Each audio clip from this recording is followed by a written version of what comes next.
Muchas gracias a todos por venir. Habéis tenido la oportunidad de conocer la campaña de concienciación sobre el TDAH Las vidas de Mario. Y de la mano de Mario hemos podido ver las posibles evoluciones que puede haber en la vida de un niño con TDAH.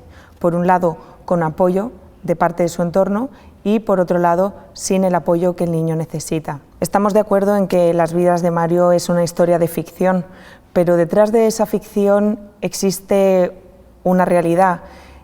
Son miles de niños los que tienen TDAH y que cada día se tienen que enfrentar con ello. Vosotros, que veis constantemente casos similares a los de Mario, ¿consideráis que esta campaña refleja la realidad de cómo puede evolucionar un niño con TDAH en función del apoyo que recibe por parte de su entorno? A mí me ha parecido precioso el vídeo y yo no diría que es una ficción. En todo caso, podríamos plantearlo quizás como una caricatura, es decir, lo que puede ser estandarizar, lo que puede ser la evolución en dos contextos muy diferentes, ¿no? Pero yo creo que refleja razonablemente bien lo que es el cambio de hacer las cosas bien a no hacerlas bien. Yo creo que la mejor manera de definir el trastorno por déficit de atención e hiperactividad, el TDAH, sería como un factor de riesgo evolutivo, es decir, tener un TDAH no sería importante si no fuera porque al final le complica la vida al niño y al entorno de ese niño o niña que tiene esa condición. Y el no hacer nada, desde luego, no es una solución. De hecho, muchas veces es el gran riesgo que pasan o por el que padecen estos críos, y es que el entorno quiere postergar la idea, ya madurará, ya veremos qué hacemos, ¿no?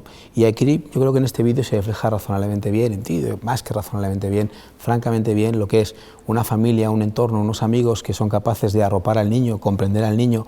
Otra de las cosas que para mí también es clave es lo que llamamos el estilo atribucional, es decir, a qué creo que corresponde determinada conducta. Si yo creo que la conducta es porque el niño es un mal educado, responderé de una manera. Si por el contrario creo que el niño actúa de esa manera porque está condicionado por un padecer, por un trastorno por déficit de atención, pues efectivamente la actitud del entorno será diferente. Muy bien, pues para hacernos una idea de cómo empieza todo, me gustaría que me contarais en qué condiciones emocionales llega una familia al momento del diagnóstico de TDAH. Pues la familia a veces llega después de un largo recorrido, que puede haber comenzado muy pronto, incluso cuando el niño está en la escuela infantil, en que ya los profesores comienzan a notar que es demasiado inquieto, o que no atiende, o que no escucha, o que le cuesta obedecer, o incluso que no se integra bien en los juegos con los otros niños. Este puede ser como el primer aviso. Un poco más tarde, ya cuando comienza la primaria, puede surgir el que no vaya bien en el aprendizaje escolar o no todo lo bien que debería ir, de acuerdo con lo inteligente que es el niño, porque las dificultades de atención y de concentración y ese estilo impulsivo que tiene, tanto para resolver los problemas como para llevar a cabo los deberes o las labores del colegio, pues eso hace que cometa muchos errores y que tenga dificultades de aprendizaje.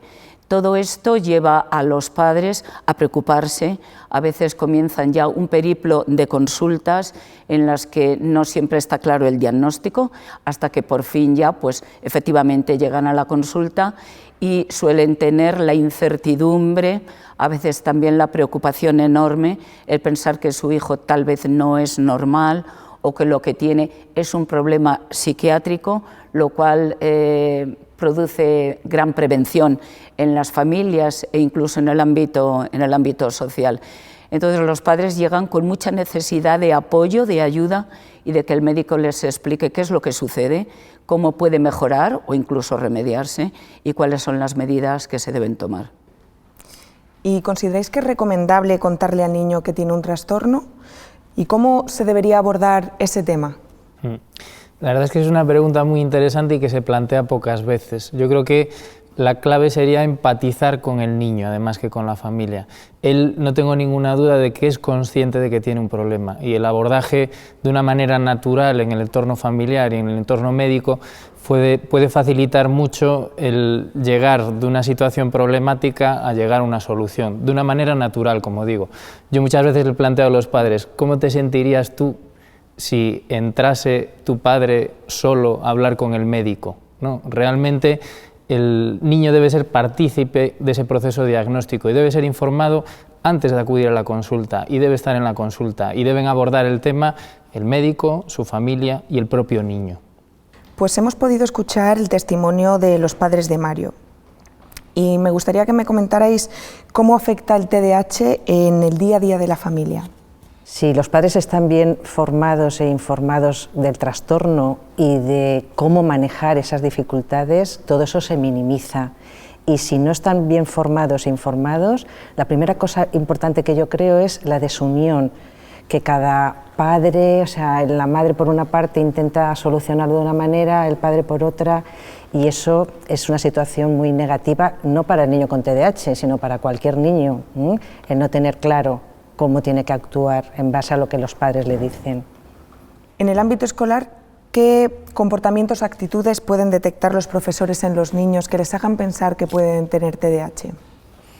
Bueno, en un principio, primero habría que pensar en que no son niños inquietos por sí, que es una cosa que hace que estén excluyendo la identificación. Como niño no es inquieto, pues entonces será otra cosa, pero TDAH no es. Y luego otra cosa que hay que también identificar es que estos niños no tienen dificultades de atención cuando las tareas que hacen les motivan, les interesan, les gustan, porque también está suponiendo un problema, porque vienen por exclusión, es decir, no puede tener dificultades de atención si en lo que le interesa o le gusta es capaz de centrarse. Poniendo esto por un lado, es importante identificar que estos chavales tienen una capacidad intelectual que yo les presupongo por otras dinámicas de actuación y entonces no encaja los resultados académicos que obtienen, tienen dificultades para centrarse en tareas que requieren perseverancia, que requieren esfuerzo, que son de baja motivación o muy repetitivas. Llama la atención que son despistados en el sentido que olvidan instrucciones que les acabamos de dar y nos llama la atención porque esto no ocurre cuando la instrucción les interesa o son focos de interés suyos, es todo lo contrario, no solo nos olvidan, sino que ellos pueden ser incluso muy pesados a la hora de recordarte a ti el acontecimiento. Y sobre todo que tenga impacto. Esto es un problema si genera trastorno, es decir, que haya intensidad y frecuencia, problemas académicos, de relación social, comportamentales, pero tiene que haber impacto. ¿Consideráis que en el TDAH es clave la comunicación entre el colegio y la familia para la evolución académica y personal? Es básica, es primordial. Creo que el niño está viviendo en su familia y en el colegio y todo surge cuando no se forma un equipo, o sea, cuando tú estás pensando que cada uno tiene una función que cumplir y sabe muy bien cuál es su función y cómo cumplirla, cuando uno lo sabe lo ejecuta. Entonces, las dificultades que yo estoy viendo es cuando el colegio echa la culpa de todo lo que le pasa al niño a que los padres no lo están haciendo bien o que los padres dicen que el colegio debería hacer mucho más. Entonces, formar un buen equipo y pensando que cada uno tenemos nuestro ámbito de trabajo y responsabilizarnos de nuestro ámbito de trabajo, pues es estar juntos ayudando a ese niño con TDAH. Es primordial. Muchas veces yo cuando planteo esto lo que les intento transmitir siempre es la imagen de un bote de remo. Imaginémonos que en un bote de remo cada uno rema un ritmo. Esto no va a funcionar. Para que funcione, todos, los de un lado y los del otro, tienen que remar en la misma dirección y al mismo ritmo y entonces el barco o el bote va a funcionar estupendamente bien. Pues en el trastorno por déficit de atención ocurre exactamente lo mismo. Es decir, si todos remamos en la misma dirección, los padres, los profesionales y el colegio, ese niño necesariamente va a ir en la dirección que nosotros marquemos.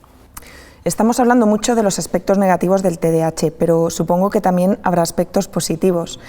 ¿Cuál es la importancia de potenciarlos? Bueno, evidentemente un niño porque tenga TDAH no quiere decir que no puede tener unas características de personalidad estupendas. Y de hecho, en general, pues suelen ser niños muy simpáticos, sociables, abiertos, comunicativos, muchas veces cariñosos. Luego son poco constantes, incluso en las decisiones que toman, pero efectivamente se integran muy bien en el juego con los otros niños, o al menos lo intentan o lo buscan, porque, como decía antes, son sociables y, por tanto, tienen características positivas como cualquier otro niño o como cualquier otro ser humano.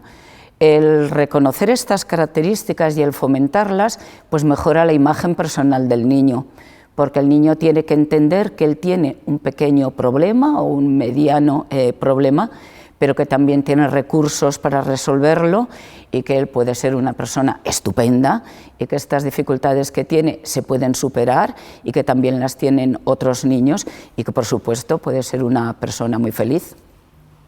Volviendo al entorno familiar, en niños de 11, 12 años, ¿qué implicaciones negativas puede tener el TDAH mal manejado en las relaciones con sus padres y hermanos? Un TDAH, cuando no se maneja bien, efectivamente lo que es una fuente de conflicto, una fuente de tensión, y la tensión evidentemente se va a transmitir también al resto del entorno de la familia. Los padres elaboran con mucha facilidad una idea muy culposa, ¿no? Es decir, el qué hemos hecho mal, y eso hace muchas veces que sus acciones o sus reacciones posteriores pues no sean las mejores de las posibles. Y de nuevo, insisto, eso se transmite a la dinámica con el niño y también con sus hermanos. Es decir, entonces al final el tener un niño con trastorno por déficit de atención, si las cosas no funcionan como debieran, no deja de ser una fuente de tensión para la familia, no solamente para el niño, sino también para sus hermanos y por supuesto sus padres. Se habla mucho de acoso escolar. ¿Cómo puede afectar el TDAH en las relaciones con los compañeros?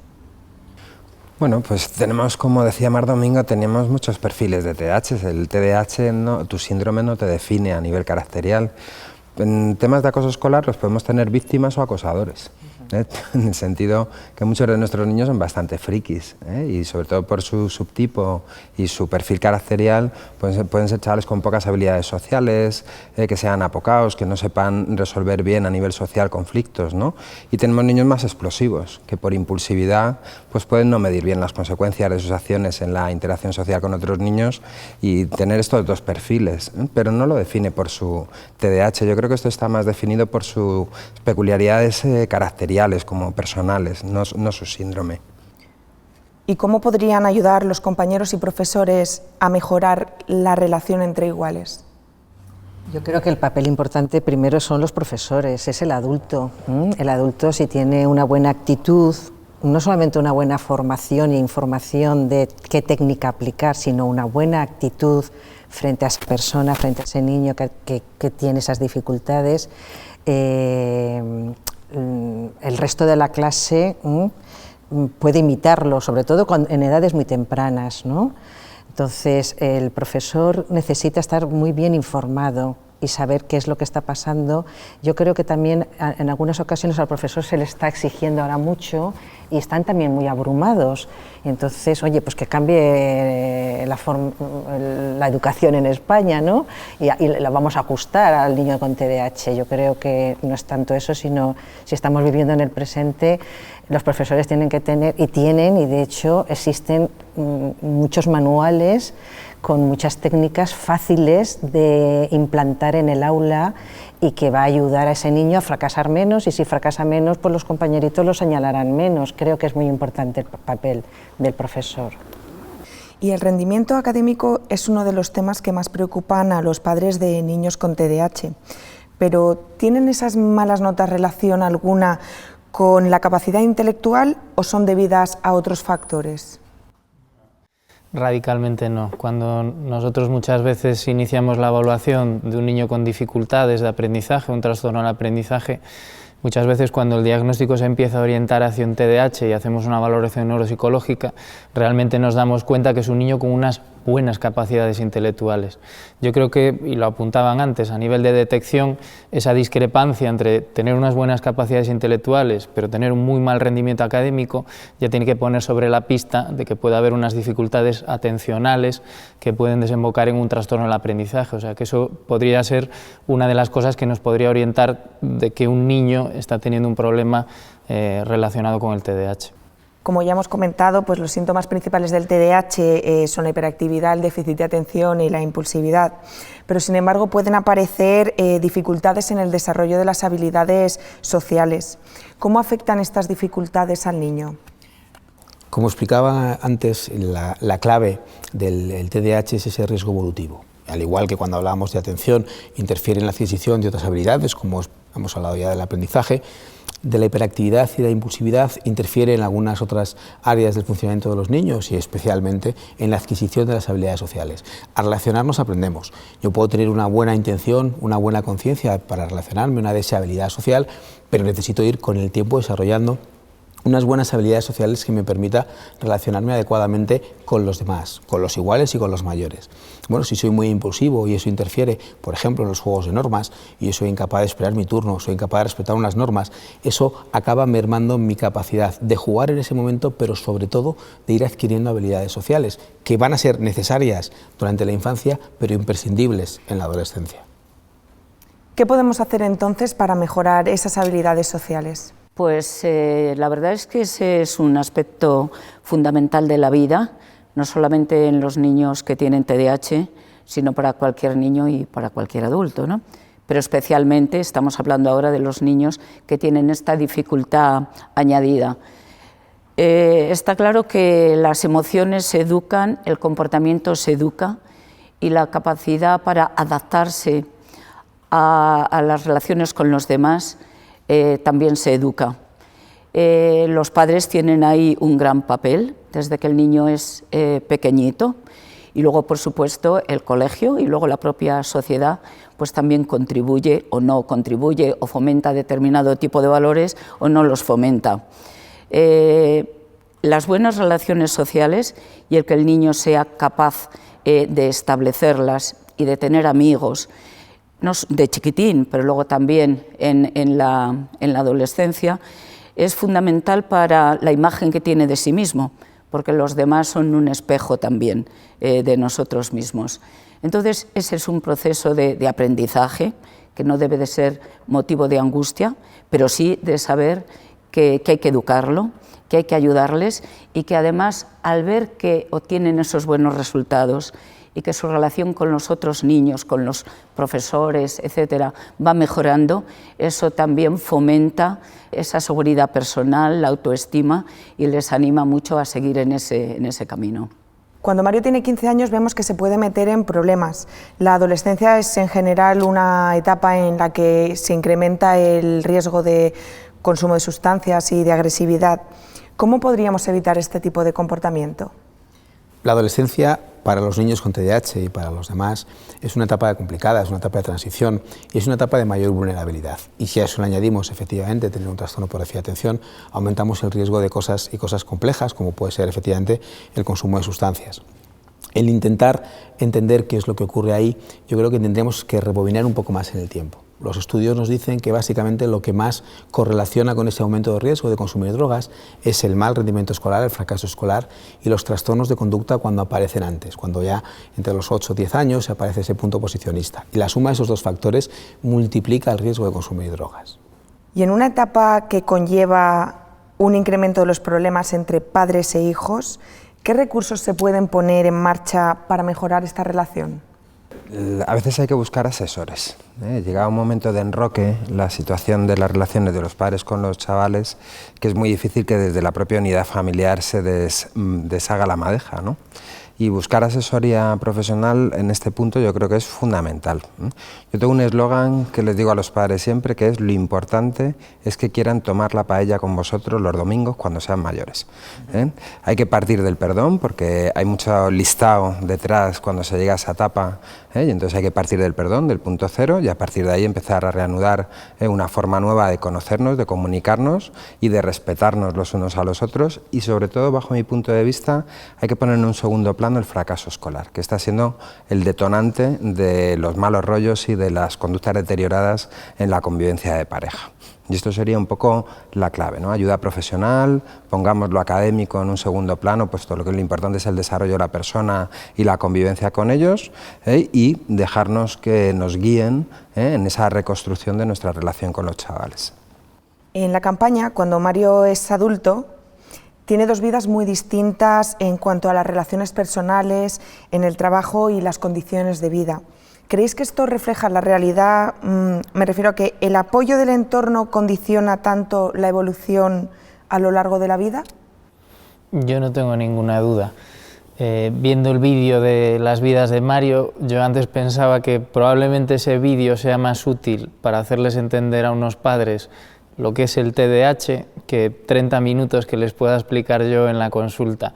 Con lo cual yo creo que va a ser algo muy útil, porque realmente se ve hacia dónde puede ir Mario si se toma una decisión o si se toma otra, ¿no? Y al hilo de lo que comentábamos antes de buscar ayuda pronto si se detecta un problema y sabiendo que tenemos un periodo ventana, siempre en lo que llamamos trastornos del neurodesarrollo tenemos un periodo ventana sobre el que actuar y si actuamos de una manera intensiva y precoz y bien orientada podemos modificar el curso de los acontecimientos y sabiendo que lo que hagamos con Mario en ese momento va a tener su eco en el futuro.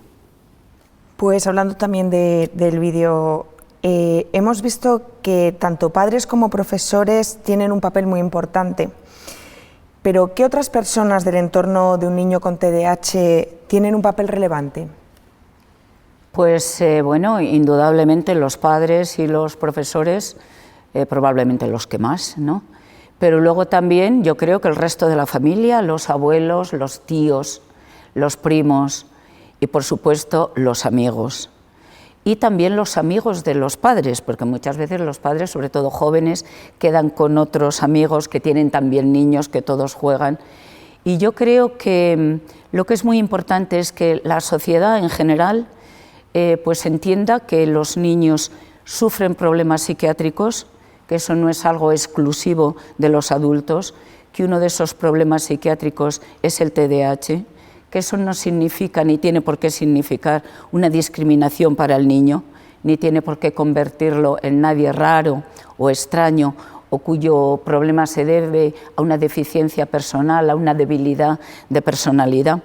Y yo creo que ese ambiente social que va captando cada vez con más naturalidad y con más carácter científico, por tanto, el que los niños pueden sufrir estos problemas, pues es un ambiente que favorece mucho y el niño sabe que tiene una dificultad, pero que es un niño, por lo demás, completamente normal y que puede tener, por tanto, pues esa vida también normal.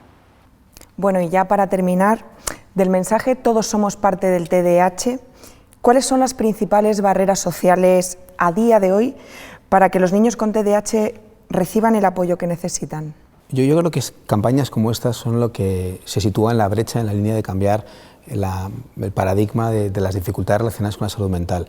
Es decir, yo creo que estamos ante una situación donde hacer las cosas bien implica un cambio de vida muy importante y hacer las cosas bien implica que la gente sea consciente de que hay que pedir ayuda, a veces muy al principio del desarrollo de los niños, y que hacer las cosas bien implica a veces no tener ese estigma de ir al psiquiatra o de ir al psicólogo, ¿no? Que a veces es una de las, yo creo que las principales dificultades para muchos padres y para muchas madres que en un momento determinado perciben que en el niño hay cosas que no funcionan, pero bueno, no voy a consultar porque ¿qué van a decir?, ¿no? Yo creo que situaciones de estas, campañas de estas, yo creo que lo que van a ayudar es que la gente entienda de una manera mucho más clara, mucho más sencilla y mucho más proactiva a la hora de poder buscar ayuda. Yo pondría aceptación. O sea, creo que todavía a fecha de hoy hay en la sociedad una negación del trastorno que no existe, por una parte, y luego también creo que los profesionales de la salud tenemos que mandar información clara a la población, porque si entre nosotros a veces explicamos el trastorno con diferentes causas y diferentes tratamientos, pues la sociedad lo primero que dice es: oye, vosotros sois los especialistas. Entonces sí que creo que es muy importante que lo que está avalado científicamente y lo que se sabe que funciona y que hay una investigación, pues que se divulgue, y creo que campañas como estas y muchas más, formación a los psicólogos, formación a los profesores, porque entonces tendría mucho más clara la sociedad qué es y qué hay que hacer. Yo creo que una de las claves es eso, filtrar la información, ¿no? En el mundo en el que vivimos, tú recibes información de muchos frentes y realmente a veces las familias nos damos cuenta de que no filtran esa información de una manera adecuada, ¿no? Y sí que creo que nuestra labor como profesionales de la salud es filtrar esa información y ayudarles a que entiendan el trastorno de una manera integral, que lo entiendan ellos, que lo entiendan los profesores, que lo entiendan los amigos de los padres que van con los niños también, pues como comentábamos antes, a tomar la paella los domingos, que lo entiendan todos en conjunto. Y sobre todo yo creo que la clave es eso, filtrar toda esa cantidad de información que les llega. Y en España hay un problema en la cultura del asociacionismo, y es que parece que vamos a buscar ayuda en la asociación para resolver mi problema inmediato, y una vez que yo ya estoy situado desaparezco. Y esto es un problema importante porque al final, cuando vamos a la administración pública a defender los derechos de estos chavales, implementar desde los recursos públicos cuáles son las herramientas de atención a estas familias y a estos chavales, pues una pregunta clave es cuál es el grupo de damnificados, es decir, cuántos son.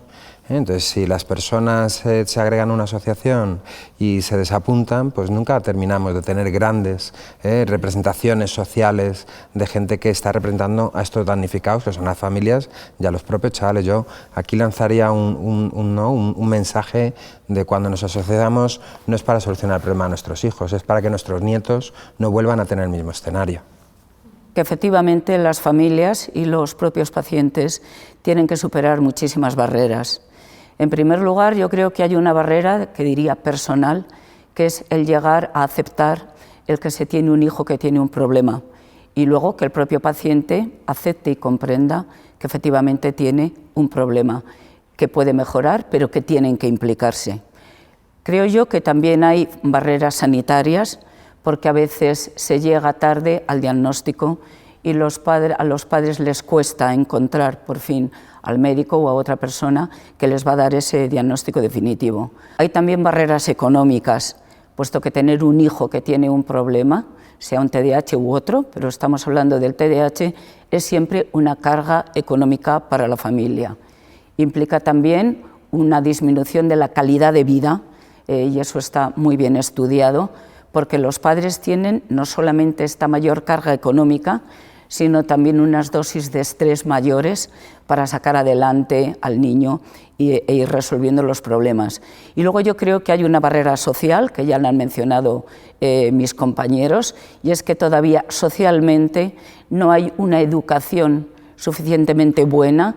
La educación sanitaria de la población, yo creo que todavía es muy deficiente, y entonces no se reconoce como tal los problemas médicos que pueden tener los pacientes, mucho más si son problemas psiquiátricos, a los que siempre hay una actitud de prevención, se sigue pensando en la locura, como en los tiempos pasados. Por tanto, yo creo que es un horizonte que abarca muchos campos, y que todos pues debemos contribuir, cada uno desde nuestro trabajo, nuestra labor, a ayudar a los niños, ayudar a las familias, la administración, por supuesto, a facilitar el diagnóstico, a que se haga bien, a facilitar los tratamientos y, en último término, pues a tener un mundo más justo, ¿no?, con estos pacientes. Bueno, muchas gracias a todos por haber participado en esta campaña y por habernos ayudado a entender un poco mejor a los niños como Mario, y sobre todo por vuestra labor diaria de apoyo tanto a los niños con TDAH como a sus familias. Gracias a ti.